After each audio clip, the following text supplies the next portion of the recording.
نحمده ونصلي علی رسولہ الکریم اما بعد۔ سورۃ النحل کے بعد ہے سورہ بنی اسرائیل۔ آپ سبھی حضرات جانتے ہوں گے کہ سورہ بنی اسرائیل کے اندر شروع ہی میں معراج کا واقعہ ذکر کیا گیا ہے، اللہ کی کبریائی بیان کی گئی ہے، تنزیہ اور توحید کو بیان کیا گیا ہے، اور پھر اللہ رب العزت نے اپنی عبادت کے ساتھ ماں باپ کے حقوق کو بیان کیے ہیں، ان کے ادب و احترام کو بیان کیے ہیں۔ پھر اخیر کے اندر سورہ بنی اسرائیل کے اخیر میں بھی پھر اللہ کے توحید کو بیان کیا گیا ہے، تنزیہ کو بیان کیا گیا ہے۔ اخیر میں اختتام جو ہوا ہے اس پر ہوا ہے۔ اخیر کی آیتیں جو نازل ہوئی ہیں ان کے کئی ایک اسباب واقعات بیان کیے گئے ہیں۔ مثلا ایک یہ کہ نبی کریم صلی اللہ علیہ وسلم ایک مرتبہ دعا فرما رہے تھے، اور دعا کے درمیان آپ نے اللہ کے دو صفات نام اللہ اور رحمان جو ہے آپ نے ذکر کیا۔ تو مشرکین کہنے لگے دیکھو یہ کیسے ہیں، ہم لوگوں کو تو کہتے ہیں کہ ایک اللہ کو پکارو اور خود ہی دو دو اللہ کو پکار رہے ہیں۔ تو اس طرح سے جو ہے وہ کہنے لگے۔ اس پر آخر کی آیتیں نازل ہوئی ہے، کہا گیا اللہ رب العزت کے دو ہی نام نہیں ہے بلکہ اور بھی بہت سارے نام ہیں، 99 صفاتی نام ہیں، جس نام سے بھی پکارو اللہ رب العزت سنتے ہیں، دعا کو قبول کرتے ہیں۔ ایک واقعہ یہ ذکر کیا ہے۔ اس کے بعد دوسرا واقعہ اور ذکر کیا ہے کہ حضور اکرم صلی اللہ علیہ وسلم قرآن کریم کی تلاوت بلند آواز سے فرمایا کرتے تھے۔ تو مشرکین مکہ آپ کی شان میں بھی، حضرت جبرائیل کے بھی شان میں اور اللہ کے شان میں بھی وہ لوگ گستاخی کرتے ہیں۔ تو اس پر وہ آیت کریمہ نازل ہوئی، اللہ کے حبیب صلی اللہ علیہ وسلم کو کہا گیا وَلَا تَجْهَرْ بِصَلَاتِكَ وَلَا تُخَافِتْ بِهَا وَابْتَغِ بَيْنَ ذَلِكَ سَبِيلًا، کہ آپ میانہ روی اختیار کریں، بلند آواز سے تلاوت کرنے کی ضرورت نہیں ہے۔ میانہ روی سے آپ تلاوت کریں گے تو اس سے بھی ضرورت پوری ہو جائے گی، اور ان مشرکین اور معاندین کو تانا دینے کا اور گستاخی کرنے کا موقع بھی نہیں ملے گا۔ یہ بھی واقعہ ذکر کیا ہے۔ اسی طرح سے ایک اور واقعہ ذکر کیا ہے کہ یہود و نصارہ اللہ کے ساتھ اللہ کی اولاد قرار دیتے تھے کہ اللہ کی اولاد ہے، اور مشرکین مکہ یہ کہتے کہ اللہ رب العزت کے ساتھ جن کی وہ عبادت کرتے پوچھتے ہیں وہ بھی اس میں شریک ہے۔ اور صابی اور مجوسی وہ یہ کہا کرتے تھے کہ اللہ کے مخصوص اور مقرب نہ ہوں تو عزت و احترام میں کمی آ جائے گی۔ پھر ان تمام فرقہ باطلہ کے عقائد کو رد کیا گیا ہے۔ تو یہ سورہ بنی اسرائیل کے شروع اور آخر میں یہ سب چیزیں بیان کی گئی ہے۔ اس کے بعد سورہ کہف ہے۔ سورۃ الکہف کے متعلق تو اس کی فضیلت آپ لوگ سنے ہی ہیں۔ شروع کی 10 آیتیں جو حفظ کر لے ہر فتنے سے محفوظ رہے گا، اور بعض روایت میں آیا ہے آخر کی 10 آیتیں حفظ کر لے، اور بعض روایت کے اندر آتا ہے جو شروع کی اور آخر کی آیتیں تلاوت کر لے تو قدم سے لے کر کے اوپر تک روشنی ہو جائے گی، جو قیامت کے روز وہ روشنی کام آئے گی ان کو۔ بعض روایت کے اندر آتا ہے جو پوری سورت کی تلاوت کر لے تو زمین سے لے کر آسمان تک اس کے لیے روشنی ہو جاتی ہے، قیامت کے روز وہ روشنی کام آئے گی۔ اسی طرح سے ایک روایت یہ ہے کہ جو شخص جمعہ کے روز سورہ کہف کی تلاوت کرے تو جمعہ کے روز پورے ہفتے کا اللہ رب العزت گناہ معاف کر دیتے ہیں، ہر فتنے سے محفوظ فرماتے ہیں۔ اگر اس درمیان میں دجال آ جائے تو اس کے فتنے سے بھی محفوظ رہے گا۔ یہ سب بیان کی گئی ہے۔ پھر اس کے بعد پھر ان سوالوں کا جواب دیا گیا ہے۔ دراصل ہمارے آقا محمد رسول اللہ صلی اللہ علیہ وسلم کی نبوت کا جب چرچا ہوا تو مشرکین مکہ نے اپنے 2 آدمیوں کو بھیجا یہودیوں کے پاس۔ یہودی کے بڑے عالم، ان میں بڑے بڑے عالم ہیں، ہم لوگوں کو تو پتہ نہیں چلتا ہے، جاؤ تحقیق کر کے آؤ۔ یہ جو نبوت کا دعویٰ کر رہے ہیں، نبی ہونے کا دعویٰ کر رہے ہیں، وہ تو گئے یہودی عالم کے پاس۔ اس نے 3 سوال دیا تھا، یہ 3 سوال پوچھو جا کر کے، اگر جواب دے دیے تو سمجھ لو کہ سچے نبی ہیں، اور اگر جواب نہیں دے سکو تو سمجھ لو کہ ایسے ہی بات بنانے والے۔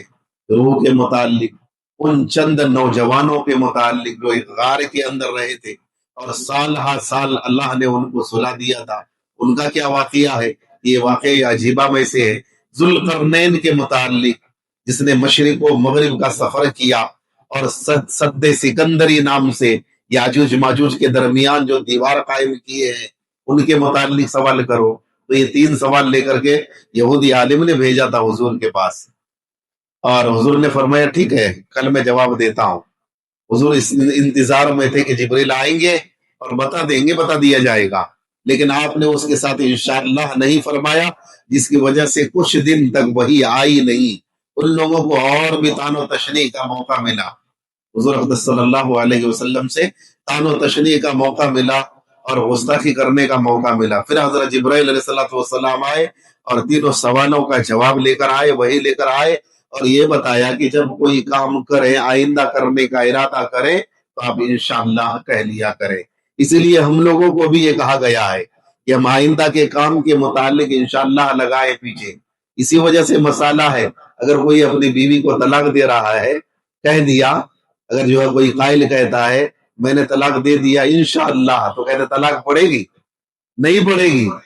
یہ انشاءاللہ کی وجہ سے مستثنا ہو گیا، اللہ چاہے گا کہ نہیں چاہے گا اس کو کہاں معلوم. تو اس سے جو ہے اس آیت کریمہ سے فقہاء کرام بہت سارے مسائل استنباط کیے ہیں، اخذ کیے ہیں. بہرحال سورہ بنی اسرائیل کی 2-3 آیتیں پیش کی جا رہی ہیں. آیت نمبر 36، 37 اور 38 ہے. آیت نمبر 36 ہے وَلَا تَخْفُ مَا لَيْسَ لَكَ بِهِ عِلْمٌ إِنَّ السَّمْعَ وَالْبَصَرَ وَالْفُؤَادَ كُلُّ أُولَٰئِكَ كَانَ عَنْهُ مَسْئُولًا. یہ آیت نمبر 36 ہے. اس آیت کریمہ کے اندر اللہ پاک نے یہ فرمایا ہے کہ دیکھو جس چیز کا تمہیں علم نہ ہو، جس کی خبر نہ ہو، اس کے پیچھے پڑو ہی مت تم. کیوں؟ اس لیے کہ کان اور آنکھ اور دل اس کے متعلق تم سے پوچھا جائے گا. مطلب یہ ہے کہ کان سے پوچھا جائے گا کہ تم نے اپنے عمر میں کیا کیا سنے. کسی کی غیبت سنی، حرام گانے اور باجے وغیرہ سنے، یہ پوچھا جائے گا. خلاف شریعت کام اسی طرح سے آنکھ سے پوچھا جائے گا تم نے اپنے عمر میں کیا کیا دیکھا. خلاف شرع کام غیر محرم عورت کو دیکھا، یہ پوچھا جائے گا. اسی طرح سے دل کے بارے میں کہ دل میں کیا خیالات جمائے تھے، کیا عقائد جمائے تھے، دوسروں کے متعلق بغیر تحقیق کے کیا الزام قائم کیے تھے، یہ سب پوچھ ہوگی. اور پھر آدمی گرفتار عذاب ہوگا، پکڑا جائے گا. قیامت کے روز ہر نعمت کے بارے میں سوال ہوگا ہم سے، ہر نعمت کے بارے میں. قرآن کریم کے اندر ہے ثم لتسألن یومئذ عن النعیم، کہ اس دن تمام نعمتوں کے بارے میں تم سے سوال ہوگا. مفسرین حضرات فرماتے ہیں ہم جو کھانا کھاتے ہیں کھانے کے بارے میں بھی سوال ہوگا، ٹھنڈا پانی پیتے ہیں اس کے بارے میں سوال ہوگا، لباس پہنتے ہیں اس کے بارے میں بھی سوال ہوگا، ہر نعمت کے بارے میں سوال ہوگا. اسی وجہ سے میرے آقا محمد رسول اللہ صلی اللہ علیہ وسلم نے فرمایا کہ تم یہ کام کرو تو یہ دعا پڑھو، ہے نا، کپڑا پہنو تو یہ دعا پڑھو، مسجد میں داخل ہو تو یہ دعا پڑھو، باہر نکلو تو یہ دعا پڑھو، جا رہے ہو تو یہ دعا پڑھو، گھر میں داخل ہوئے تو یہ دعا پڑھو، گھر سے باہر نکلو تو یہ دعا پڑھو. اس وجہ سے یہ دعائیں تلقین کی ہے. حضور کی جو سنت ہے جب ہم اس پر عمل کریں گے تو گویا کہ ہم نے اس نعمت کا شکریہ ادا کیا. حضور نے فرمایا دودھ نوش کرو تو بھی دعا پڑھو. تو دعا پڑھنے میں ایک تو مضر چیزوں سے حفاظت ہو جاتی ہے، دوسرے یہ کہ اس کا شکریہ ہے، اللہ کی نعمتوں کا احسان اس کا اعتراف کرنا ہے کہ اللہ تو نے یہ نعمتیں عطا کی ہے. کپڑے ہم پہنتے ہیں تو دعا پڑھنے کو کہا گیا ہے، یہ اس کا شکریہ ہے، اللہ تیرا دیا ہوا ہے، تیری نعمت ہے اور میں استعمال کر رہا ہوں. تو ہر چیز کے بارے میں سوال ہوگا، پوچھا جائے گا. تمام نعمتوں میں سب سے اہم کان، آنکھ اور دل ہے، اس لیے ان تینوں کو اس میں ذکر کیا ہے اس آیت کریمہ کے اندر. تفسیر مظہری اور تفسیر قرطبی کے اندر اس کا ایک مفہوم یہ بھی ذکر کیا ہے کہ ان تینوں چیزوں سے پہلا جملہ جو ہے وَلَا تَخْفُ مَا لَيْسَ لَكَ بِهِ عِلْمٌ، جس کی خبر نہ ہو اس کے پیچھے مت پڑو، جس چیز کا علم نہ ہو بغیر تحقیق کے اس پر عمل نہ کرو. یہ ترجمہ ہے. اس کے بعد متصلاً مذکور ہے ان السمع والبصر والفؤاد، کہ کان اور آنکھ اور دل، ان چیزوں سے سوال ہوگا۔ مطلب یہ ہے کہ اس کے متعلق اس کے بعد ہی متصلاً جو ذکر کیے ہیں، اس سے مراد یہ ہے کہ تم بغیر تحقیق کے جو ہے کسی اور عمل کے پیچھے مت پڑو، بدگمانی، بدزنی، بغیر تحقیق کے دل کے اندر کوئی چیز، کوئی خیال جما نہ لو، کسی کے خلاف الزام قائم مت کر لو، اور آنکھوں سے حرام چیزوں کو مت دیکھو، کانوں سے حرام چیزوں کو مت سنو۔ ان چیزوں کے بارے میں پوچھ گچھ ہوگی، سوال ہوگا تم سے، اور پھر تمہارے اعضاء و جوارے ہی خود تمہارے خلاف گواہی دیں گے۔ اگر غلط الزام قائم کیے ہیں تو قیامت کے روز ہمارے اعضاء و جوارے ہی حشر کے میدان میں ہمارے خلاف گواہی دیں گے۔ قرآن کریم کے اندر ہے، سورہ یاسین کے اندر ذکر کیا ہے، اللہ پاک نے الیوم نختم علی افواہہم وتکلمنا ایدیہم وتشہد ارجلہم بما کانوا یکسبون۔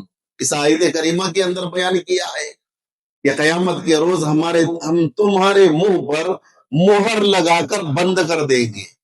یہاں جھوٹ بول کر نکل جاتے ہیں، یہاں کسی اور طرح سے نکل جاتے ہیں، بولنے کے بعد مکر جاتے ہیں، لیکن وہاں ایسا نہیں ہوگا۔ وہاں منہ پر اللہ رب العزت مہر لگا کر بند کر دیں گے۔ الیوم نختم علی افواہہم، افواہہم تمہارے منہوں کے اوپر مہر لگا کر بند کر دیں گے۔ وتکلمنا ایدیہم، تمہارے ہاتھ ہم سے بات کریں گے۔ وتشہد ارجلہم، پاؤں گواہی دیں گے، بما کانوا یکسبون، جو تم کیا کرتے تھے۔ تو وہاں کہاں جائیں گے؟ بھلے برے کے بارے میں جو ہے ہمارے اعضاء و جوارے گواہی دیں گے۔ اللہ رب العزت نے اچھا اس آیت کریمہ کے اندر خصوصیت کے ساتھ کان اور آنکھ اور دل کا ذکر کیا ہے، شاید اس وجہ سے یہ حواس، شعور اور ادراک، ان چیزوں کے ذریعے سے آدمی صحیح اور غلط کو سمجھ سکے۔ اگر صحیح ہے تو اس پر عمل کرے، اور اگر غلط ہے تو اس سے باز رہے، بھلے برے میں تمیز کر پائے۔ چیزیں جو ہم معلوم کرتے ہیں، معلوم کرنے کے لیے اللہ رب العزت نے حواس عطا فرمائے۔ اس کو حواس خمسہ کہا جاتا ہے، 5 حواس۔ ایک تو کان ہے، ایک ناک ہے، ایک آنکھ ہے، زبان کی قوتیں ہیں، اور پورے جسم ہے۔ ان 5 چیزوں کے ذریعے سے ہم چیزوں کو معلوم کرتے ہیں۔ بعض چیزوں کو ہم دیکھ کر معلوم کر لیتے ہیں، یہ چیز ہے۔ بعض چیزوں کو سن کر معلوم کرتے ہیں، بعض چیزوں کو ہم سن کر معلوم کرتے ہیں یہ خراب ہے یا صحیح ہے۔ بعض چیزوں کو چھو کر ہم معلوم کرتے ہیں گرم ہے یا ٹھنڈا ہے۔ تو یہ حواس خمسہ کہلاتا ہے۔ ان حواس خمسہ میں بھی پھر 2 کو مقدم کیا ہے، کان اور آنکھ کو، کہ زیادہ چیزیں جو معلوم کی جاتی ہیں وہ کان اور آنکھ سے، کہ کان سے سن کر معلوم کرتے ہیں، آنکھ سے دیکھ کر معلوم کرتے ہیں زیادہ چیزیں۔ پھر ان دونوں میں بھی کان کو آنکھ پر مقدم کیا ہے، ان السمع والبصر، سمع کہتے کان کو، بصر کہتے آنکھ کو، تو ان دونوں میں کان پر یا آنکھ پر کان کو مقدم کیا ہے۔ قرآن کریم میں دوسری جگہ بھی جہاں پر ذکر ہوا ان دونوں چیزوں کا، وہاں پر بھی کان کو آنکھ پر مقدم کی۔ وجہ یہ ہے کہ آنکھ کے مقابلے میں کان سے آدمی زیادہ چیزوں کو سن کر معلوم کرتا ہے، اسی وجہ سے کانوں کو مقدم کیا ہے۔ تو یہ ہے حواس خمسہ، اپنے کان کو، آنکھ کو، دل کو اور ہاتھ کو، زبان کو، ان تمام چیزوں کو جو ہے بچائے، ان کی حفاظت کرے کہ غلط جگہوں میں استعمال نہ ہو۔ قیامت کے روز اللہ رب العزت ہر ایک سے، ہر تمام نعمتوں کے متعلق ہم سے پوچھیں گے۔ اس کو ذکر کیا آیت نمبر 36 کے اندر۔ آیت نمبر 37 کے اندر پھر اللہ پاک نے یہ ذکر کیا ہے، دیکھو وَلَا تَمْشِ فِي الْأَرْضِ مَرَحًا إِنَّكَ لَن تَخْرِقَ الْأَرْضَ وَلَن تَبْلُغَ الْجِبَالَ طُولًا۔ آیت نمبر 37 میں یہ ذکر کیا، زمین پر اکڑ کر مت چلو، یا اکڑ کر چلنے کی وجہ سے تم زمین کو پھاڑ نہیں سکتے، یہ تمہارے بس میں نہیں ہے، یا کہ تم پہاڑوں کو لمبائی میں پہنچ نہیں سکتے، تم تن کر چلنے سے، اونچا چلنے سے۔ اس کے اندر تکبر کی ممانعت کی گئی ہے، سخت ممانعت کی گئی ہے، آدمی تکبر نہ کرے۔ متکبرانہ انداز، اکڑ کر چلنا یہ متکبرانہ انداز ہے، اور تن کر چلنا تکبرانہ انداز ہے، اس کی ممانعت کی گئی ہے۔ اللہ رب العزت کو یہ پسند نہیں ہے۔ اور اگر زور سے بھی نہیں چل رہا ہے، تن کر بھی نہیں، لیکن متکبرانہ انداز ہے، تو بھی اس کی بھی ممانعت کی گئی ہے کہ متکبرانہ انداز یہ احمقانہ بے وقوفانہ فعل ہے، یہ اس طرح سے آدمی نہ چلے۔ تکبر دراصل کہتے ہیں اپنے آپ کو افضل سمجھنا، اپنے آپ کو اعلیٰ سمجھنا، اپنے مقابلے میں دوسرے کو حقیر سمجھنا، کمتر سمجھنا، گھٹیا سمجھنا، یہ ہے تکبر، اور سخت اس کی ممانعت آئی حدیث شریف کے اندر۔ ایک روایت ہے، حضرت عیاض بن حمار رضی اللہ عنہ راوی ہے، حضور اکرم صلی اللہ علیہ وسلم نے فرمایا کوئی آدمی کسی دوسرے آدمی پر فخر نہ کرے اور غرور کا اظہار نہ کرے، کوئی آدمی کسی دوسرے آدمی پر ظلم نہ کرے۔ حضرت عبداللہ بن مسعود رضی اللہ عنہ فرماتے حضور اکرم صلی اللہ علیہ وسلم نے فرمایا وہ آدمی جنت میں داخل نہیں ہوگا جس کے دل میں ذرہ برابر بھی تکبر ہو، ایسا آدمی جنت میں داخل نہیں ہوگا۔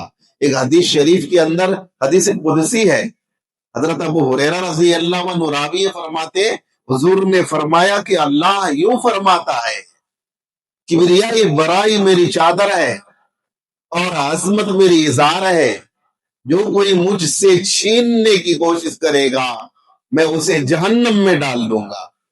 تو یہاں چادر اور ازار سے مراد لباس ہے۔ ظاہر سی بات ہے اللہ رب العزت جسم و جثہ سے پاک ہے، جسم و جسمانی نہیں ہے، تو پھر لباس کا کیا مطلب؟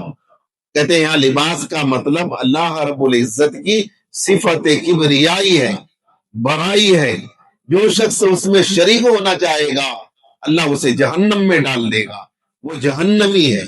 اسی طرح سے ایک حدیث میں حضور نے فرمایا تکبر کرنے والا آدمی قیامت کے روز چھوٹی چھوٹی چیونٹیوں کے برابر آدمی کے شکل میں لایا جائے گا، اور ان پر ذلت طاری ہوگی، ذلت طاری ہوگی۔ فرشتے ہنکا کر اسے ایک قید خانے کے اندر، جیل خانے کے اندر جس کا نام بولس ہے، اس میں داخل کر دیا جائے گا، اس میں ٹھوس دیا جائے گا انہیں، اور اس پر تیز آگ چڑھی ہوگی، تیز آگ، اور کھانے پینے کو جو دیا جائے گا حضور نے فرمایا جہنمی کے بدن کا خون اور پیپ ان کو پینے کے لیے دیا جائے گا۔ یہ وعید بیان کی ہے تکبر کرنے کی۔ حضرت عمر بن خطاب رضی اللہ عنہ ایک مرتبہ منبر پر خطبہ دے رہے تھے، اس درمیان فرمایا کہ میں نے حضور اکرم صلی اللہ علیہ وسلم کو فرماتے ہوئے سنا یہ جو تواضع اختیار کرتا ہے، عاجزی اختیار کرتا ہے، اللہ مرتبہ بلند کر دیتا ہے۔ آدمی تو اپنے آپ کو چھوٹا سمجھتا ہے، لیکن اللہ رب العزت کی نگاہ میں وہ عظیم آدمی ہوتا ہے، بڑا آدمی ہوتا ہے، اور لوگوں کے نگاہ میں بھی وہ بڑا آدمی ہوتا ہے۔ اس لیے تکبر نہ کرے، تواضع عاجزی اختیار کرے، اور جو آدمی اپنے آپ کو بڑا سمجھتا ہے میں بڑا ہوں، میں ہی بڑا ہوں، تو اللہ کی نگاہ میں وہ ذلیل و خوار ہوتا ہے، یہاں تک کہ لوگوں کے نگاہ میں وہ حدیث کے اندر آتا ہے کتا اور خنزیر سے بھی زیادہ بدتر اور ذلیل ہوتا ہے وہ۔ ہم دیکھتے ہیں نا بہت سارے لوگ ہیں ڈر سے کچھ نہیں کہتے، لیکن پیچھے اس کی تعریف کی جاتی ہے، نہیں کی جاتی ہے نا۔ جو بدماش قسم کا آدمی ہو، شریر قسم کا آدمی ہو، اور اپنے آپ کو بڑا سمجھتا ہو، کوئی کچھ کہتا ہے تو مار دیا لافا، یا ہے کہ کوئی کچھ سامنے بول نہیں سکتا ہے، لیکن پیچھے اس کی برائی ہی برائی ہوتی ہے، اس کی غیبت ہی غیبت کرتے کہتے۔ لوگ کہتے ہیں پوچھو ان کے بارے میں تو کہے گا برابر آدمی نہیں ہے، وہ بدماش ہے، شریر ہے۔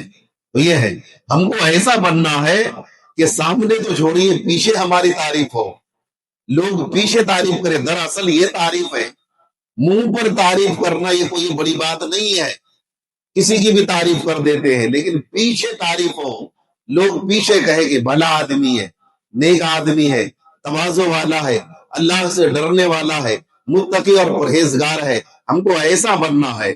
اللہ رب العزت ہمیں ہدایت عطا فرمائے، اعمال صالحہ کی توفیق عنایت فرمائے، تکبر سے، گھمنڈ سے، کبریائی اور بڑائی جو کہ اللہ کی صفات ہے، ان تمام چیزوں سے اللہ ہماری حفاظت فرمائے۔ وما علینا الا البلاغ۔